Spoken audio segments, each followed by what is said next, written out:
আমি কীরকমভাবে বেঁচে আছি তুই এসে দেখে যা নিখিলেশ। এই কি মানুষ জন্ম, নাকি শেষ পুরোহিত কঙ্কালের পাশা খেলা? প্রতি সন্ধেবেলা আমার বুকের মধ্যে হাওয়া ঘুরে ওঠে, হৃদয়কে অবহেলা করে রক্ত। আমি মানুষের পায়ের কাছে কুকুর হয়ে বসে থাকি, তার ভেতরের কুকুরটাকে দেখব বলে। আমি আক্রোশে হেসে উঠি না। আমি ছারপোকার পাশে ছারপোকা হয়ে হাঁটি, মশা হয়ে উড়ি একদল মশার সঙ্গে। খাঁটি অন্ধকারে স্ত্রীলোকের খুব মধ্যে ডুব দিয়ে দেখেছি দেশলাই জেলে। ও গায়ে আমার কোনো ঘর বাড়ি নেই। আমি স্বপ্নের মধ্যে বাবুদের বাড়ির ছেলে সেজে গেছি রঙ্গালয়ে। পরাগের মতো ফু দিয়ে উড়িয়েছি দৃশ্যলোক। ঘামে ছিল না এমন গন্ধক যাতে ক্রোধে জ্বলে উঠতে পারি। নিখিলেশ, তুই একে কি বলবি?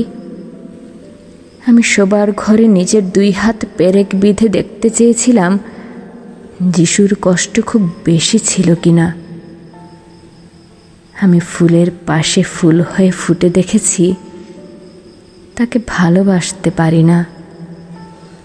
আমি কপাল হতে ঘামের মতো মুছে নিয়েছি পিতামহের নাম। আমি শ্মশানে গিয়ে মরে যাবার বদলে মাইরি ঘুমিয়ে পড়েছিলাম। নিখিলেশ, আমি এইরকমভাবে বেঁচে আছি। তোর সঙ্গে জীবন বদল করে কোনো লাভ হলো না আমার। একই নদীর তরঙ্গে ছেলেবেলার মতো ডুব সাঁতার, অথবা চশমা বদলের মতো কয়েক মিনিট আলোড়ন, অথবা গভীর রাত্রে সঙ্গমরত দম্পতির পাশে শুয়ে পুনরায় জন্ম ভিক্ষা। কেননা সময় নেই।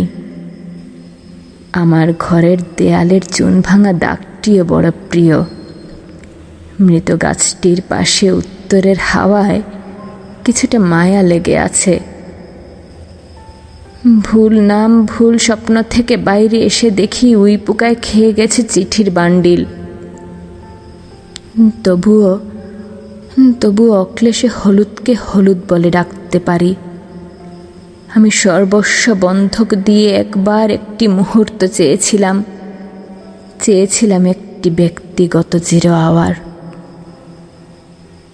ইচ্ছে ছিল না জানাবার এই বিশেষ কথাটা তোকে। তবু ক্রমশই বেশি করে আসে শীত।